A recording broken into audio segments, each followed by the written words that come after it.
These are two of the world's most historic, epic, and stunning buildings ever created. We will put these two Italian heavyweights in a head-to-head battle for tourism supremacy. You got your popcorn ready? Because it's going to be a show today. These combatants have been training for over a combined 1,000 years. Who will come out on top and who will be crowned the true Italian stallion? We are VS.Travel. Welcome to the best of the best.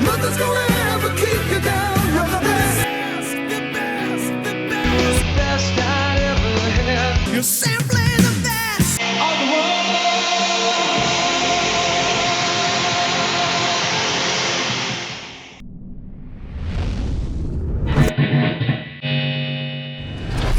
Welcome to VS.Travel. My name is Christopher Clark. In our best of the best segments, we decide between two of the world's most epic places to visit.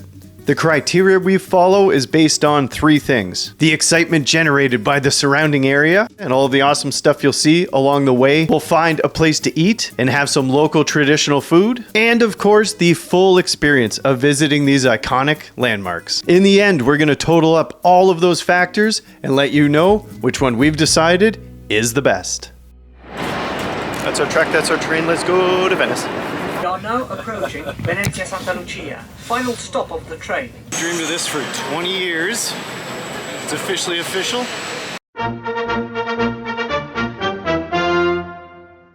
Actually in Italy. I arrived in Milan via train from Zurich. Train is absolutely my favorite way to travel. We're out to see the wizard, the wonderful Wizard of Oz.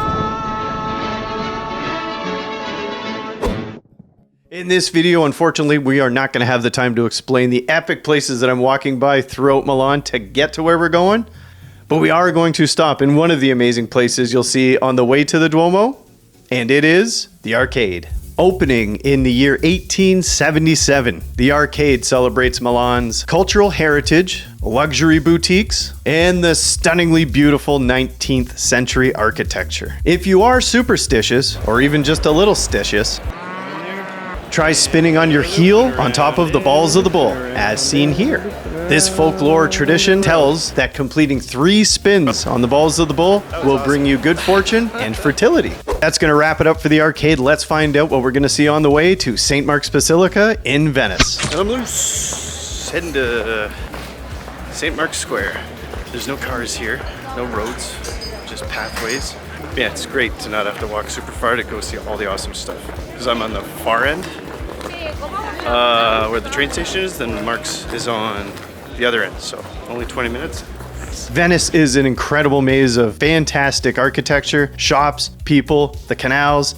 You see so much stuff. This is a great city just to get lost in. But make sure you do make it across the Rialto Bridge, one of Italy's and the world's most iconic bridges. The bridge itself has shopping. As much as I don't fully believe in the term tourist trap, I gotta say my experience with the restaurants along the Grand Canal in plain view of the Rialto, some good bites in there for sure, but paying for the atmosphere, paying for the ambiance, it is what it is. Made me believe in it a little bit more than I used to. Yeah, you're paying for the view. You're probably not gonna get the best food or service, and you're gonna pay a lot for it. So these restaurants and cafes are amazing for a place to go have a drink. That'll do. There are tons of good restaurants in this city. Maybe skip these ones. What about 11s? Luncheon, afternoon tea. Speaking of which, we're on our way to Il Rafolo, an amazing restaurant on this tiny little side street behind a 900-year-old church. It's an incredible place to go get some food. Let's try some local favorites. Cicchetti. That's what time it is. Gonna go try it. All right. Couple with codfish, one with sardines, one with an onion sauce. It's a nice spot. It's quiet. Cicchetti are small dishes served on bread, similar to tapas, and they originated in Venice. Might be pickled. It's definitely caramelized a bit. Smooth.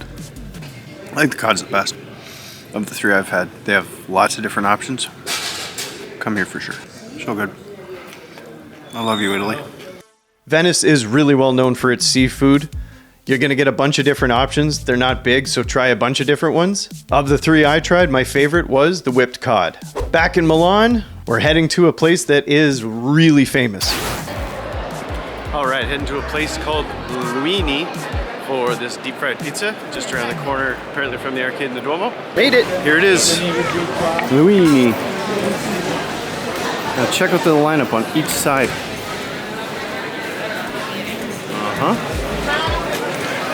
Well, anything this popular must be delicious, so I'm getting in line, gonna wait. I'm gonna go ahead and spoil the reveal, guys. It's worth the wait. The deep fried pizza is referred to as a panzerotti. I got the one with prosciutto and mozzarella, and it was... This may go without saying, but I'm gonna say it anyways. If you're in any city in Italy, get the gelato. Oh my God. It's like a Ferrero Rocher ice cream. There's a shop almost on every corner. Can you imagine it? I can. You've arrived at your destination. This is the main event of the evening. One of my favorite things about traveling and finding some of these iconic landmarks is not knowing that it's just around the corner, turning that corner, and seeing it for the first time just come out of nowhere. It is... The destination is on your right, St.Marks Square. Arrive. Pure joy, amazement, and wonder seeing these things for the first time right in front of your face out of nowhere. Clearly, I was too excited to even hold the camera steady. Look at that fine work there. Yeah, enjoy it. Just everything's so impressive. I love coming out of the zigzagging. Brand new shops on the bottom, so modern, and then on top, who knows how old those buildings are, and they've maintained the ancient look. It's fantastic. It's a fancy cathedral. Basilica, not cathedral, dummy. The Piazza di San Marco features the 1,000-year-old Campanile di San Marco Tower. The other major feature of the Piazza di San Marco is the Doge's Palace. This was the seat of government during the 14th century. It also houses a prison in the back where you can see the Bridge of Sighs where Casanova was held.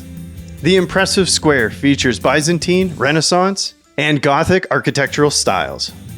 There's nothing left to do but go inside this incredible basilica.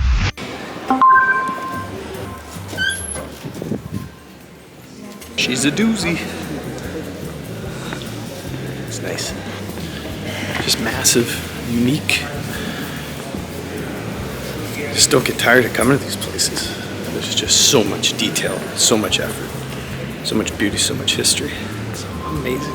St. Marks Basilica is a masterpiece of Byzantine design, renowned for its rich architecture and religious significance. Construction of this beauty began in 1829. Once you've discovered the incredible things to see on the main floor, you head up the stairs. They've got a museum up on that level.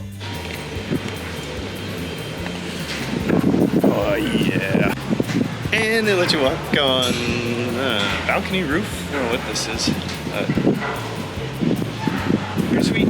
While the views here are amazing, not as nice as up from the Campanile Tower, it's incredible to see the facade of the building that up close. And of course, if you don't go up in the Campanile, it's got a fantastic view of the piazza below. Another slam dunk.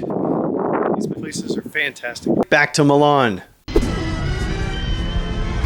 Most exciting way, I think anyways, you want to come out and be surprised by the grandeur of this Piazza del Duomo, is that you come out of the arcade and there it is on your left. Boom, right in your face. Just mind-blowing. Again, hang out in the piazza, take it all in. There's an incredible monument of Vittorio Emanuele II, the guy who the arcade was named after, the leader who unified Italy. This piazza is beautiful. You can see the arcade from the outside, the Duomo itself. There's a Duomo museum off to the side. The square is always packed with action. A lot of people put on shows there. Like you saw with me eating the panzerotti. Just find a seat there and hang out for a while, take it all in. Oof, amazing. One of my favorite parts of visiting the Duomo is that you enter from the side. And we're in. Look at the steps in here. Ooh-wee. Oh, this is awesome. I think we're here. Oh, I'm gassed. Never seen so many phones out in my life. It's quite a place to photograph. Again, just like St. Marks, when you're outside, you get so close to the facade. It's so beautiful, so much detail. Every inch of it has been thought of and crafted to an incredibly high standard. Once you're done going around the balcony, we get to go even higher and all the way up to the rooftop. Tippy top, man. Ooh. This is unreal. Reminds me of that song. Duomo Arigato Grazie Milano. Duomo Duomo. Duomo Duomo. Something like that. Oh, wow. Spectacular. Take your time enjoying the 360 views of the piazza and surrounding Milanese area. Once you're done that, we're down the other side of the stairs to the other balcony.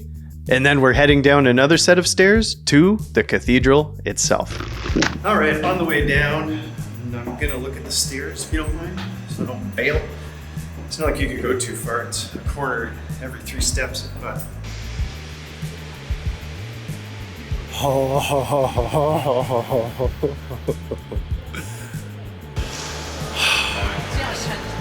Amazing. It's mind-blowing. There's really not much I've ever seen that compares to it. The epic Grand Gothic Cathedral has 3,400 statues and 135 gargoyles. When I heard that it took over 600 years to complete this place, well, once you see it, it makes a lot of sense. Wow. If you come to Milan, you don't check this out, you're doing it wrong. That's just all there is to it. Wow, what a fantastic place. I'm so glad. That was awesome. Making these videos, oh, it's amazing. Going to these places, visiting these 2 iconic landmarks, 2 of Italy's finest, 2 of the world's finest. There's nothing bad at any point of any part of this entire experience. The way there, the food, the Basilica and the cathedral themselves, just incredible. Just incredible. We're not here to just lavish praise on everybody. There has to be a winner. This epic heavyweight bout has lasted all 3 rounds and will come to a decision. After careful deliberation, the VS.Travel judges have crowned the Duomo as the winner.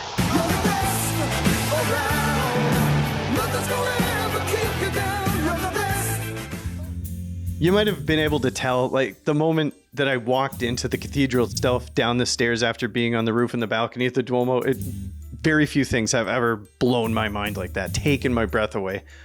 It's just better. I'm reluctant to give anything a 10. We've seen a lot of stuff already, I'll tell you what.